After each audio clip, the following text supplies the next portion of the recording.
아직도 저희가 수없이 여성 권리라든가 아니면 엄마로서의 권리라든가 이런 부분을 찾아간다고 생각을 해요. 그리고 이거는 사회의 움직임이니까요. 그래서 오늘 조금 고충도 나누고 어떻게 더 좋게 해결해 나갈 수 있는지도 조금 얘기하면 좋을 것 같아요. 네, 워킹맘 오늘 워킹맘 고충 얘기하려면 오늘 정말 하루 종일 얘기할 수 있습니다. 저가 사실은 두 아이가 있어요. 그래서 첫째 아이는 지금 5살 딸 데리고 있고요. 둘째는 이제 3살이에요. 정말 만만치 않죠. 이제 엄마로서 일을 하고 아이들과 교류하는 그 교감을 할 수 있는 시간이 많지는 않아요. 그래서 사실은 그에 대한 갈등이 정말 많아요. 제가 사실 한 8시에 일을 와요. 8시에 일을 와서 사무실이 다 끝나고 가면 7시예요. 7시에 이제 아이들을 1시간, 2시간 보고 아침에 한 30분 정도 보고 밥 차려주고 아침에 밥 먹고 애들 데려다 주고 이제 8시부터 거의 12시간을 일해요. 7시, 8시까지. 그 다음에 아이들 보고 또 1시간을 봐요. 그러면 사실은 저희 직원들 보는 시간이 저희 아이들 보는 시간보다 훨씬 길어요. 그래서 너무 어려운 것 같아요. 그래서 괜찮지 않아요. 힘들어요. 그런데 조금 생각을 많이 바꿔가지고 그래도 긍정적으로 생각을 하려고 하고 있어요. 남들이 근사해 보인다고 안 힘든 건 아닌 것 같아요. 저도 사실 전화 오실 때 아이들 코로나 때문에 정말 디스턴스 러닝 집에서 봐주랴 일하느라 정신없다 그러는데 저도 제정신 아닙니다. 저도 정말 힘들어요. 형사라든가 이제 소송이란 걸 해보면 이제 상대방이랑 사실은 이제 분쟁을 해나가는 관계시잖아요. 그래서 저희도 생각지 못하게 상대방의 액션이 나와서 저희가 어쩔 수 없이 이제 일을 처리해야 되는 경우가 있어요. 그리고 물론 또 저희가 클라이언트와 상대를 하기 때문에 클라이언트도 불안해지는 순간들이 있기 때문에 사실 전화가 많이 와요. 그리고 클라이언트 분도 오히려 업무를 하고 있을 때는 별로 생각을 안 하시다가 업무가 끝나고 오히려 불안하신 마음이 드셔서 전화는 많이 하시는 것 같아요. 사실 전화 정말 많이 와요. 그래서 업무 외의 시간도 이메일도 많이 오고 그리고 한국에 있는 한국 회사랑도 종종 일을 하다 보니 업무 외의 시간도 연락이 많이 오는데요. 몇 가지 룰을 스스로 정해요. 그래서 이메일은 제가 24시간에 답변 드립니다. 뭐 너무 급하시게 마음이 불안하신 경우는 저희가 그냥 간단하게 제가 모든 답을 지금 드릴 수는 없지만 급하신 것 같아서 제가 내일 몇 시까지는 전달해 드리도록 하겠습니다 라고 말씀을 드려요. 그러나 업무 제외 시간에는 제가 되도록이면 일을 안 하려고 사실은 제 스스로 약속을 해요. 답변 바로바로 하고 싶어요. 이메일이 들어오면 사람은 본능적으로 리액션으로 답변을 하거든요. 근데 그러기 시작하면 또 아이와의 시간은 또 줄어들어요.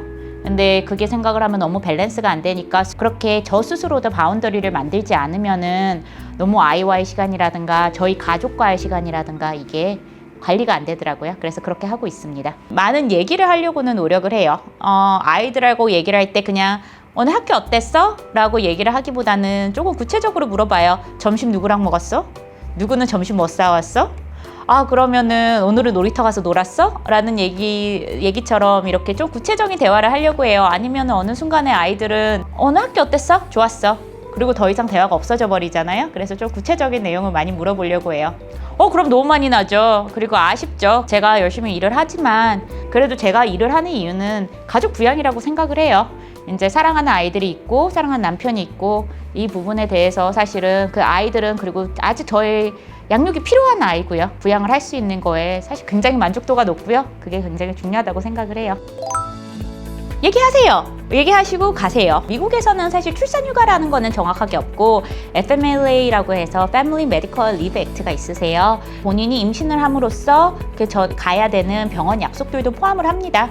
그래서 그 부분에 대해서 FMLA를 만약에 회사가 우리는 그러면 너가 병원 가는 시간은 우리 쳐줄 수 없어 라고 한다면 FMLA에서 즉 나의 출산 휴가에서 제외를 해달라고 합니다. 그 시간을 해달라고 요청하실 수가 있습니다. 그래서 요청하시고요. 가세요.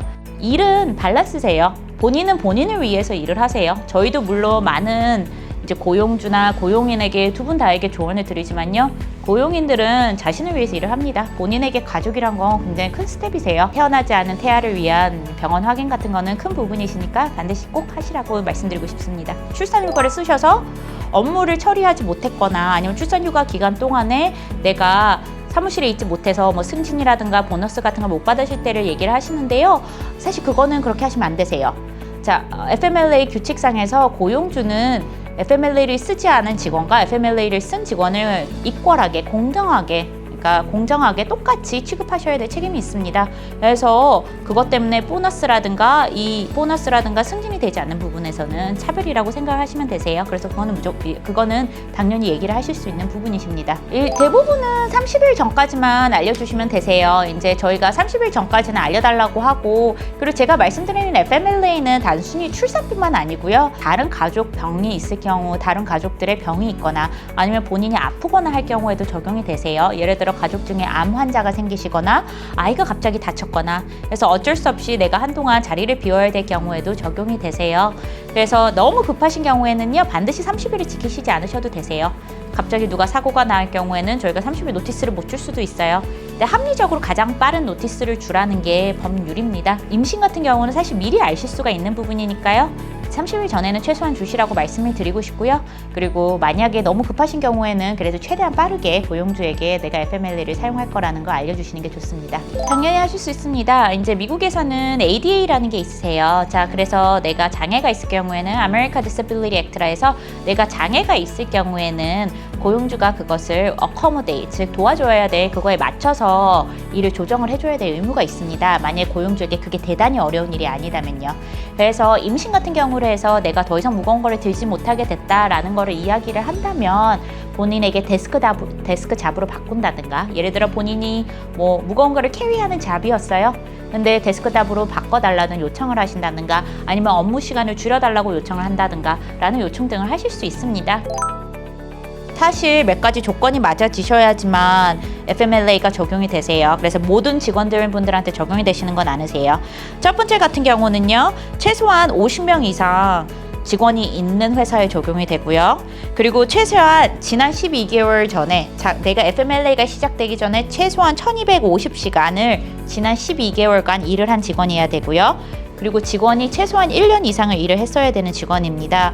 그래서 FMLA라는 게 모든 회사에 적용되지는 않으세요. 제가 현실적으로 생각을 했을 때는 많은 작은 회사들도 이 부분을 대부분은 수용을 하시고 적용을 해 나가세요. 저희 회사 같은 경우도 사실은 50명보다 이하인데도 저희가 육아휴직을 요청하시는 분들은 남자분들도 다 드렸거든요. 그래서 그런 거 같은 경우는 너무 그렇게 생각하지 마시고요. 좋은 직원을 육아휴직들 안 준다 해서 잃는다는 거는 사실 고용주에게도 많은 피해세요. 그래서 고용주랑 고용인의 어느 정도는 사실 목적이 같다고 생각을 해요. 그래서 이런 부분에 한번 이야기를 풀어보시기를 저는 꼭 추천드립니다. 그래서 이게 만약 코로나 때문에 아이를 그렇게 하셔야 된다면 제 생각에 Emergency FMLA에 적용이 되실 것 같으세요. 그래서 Emergency FMLA라 해가지고 최대 12주까지 가능하신 이번에 케어 액트에서 나오신 부분이 있으세요. 제가 전에 케어 액트를 한번 소개시켜 드렸는데 그 부분에서 조금 참조를 하시는 게 좋으실 것 같으세요. 그래서 이 부분은 또한 유급휴가로 처리가 되는 부분이라서요. 그거를 옵션으로 생각을 하실 수 있으실 것 같고요.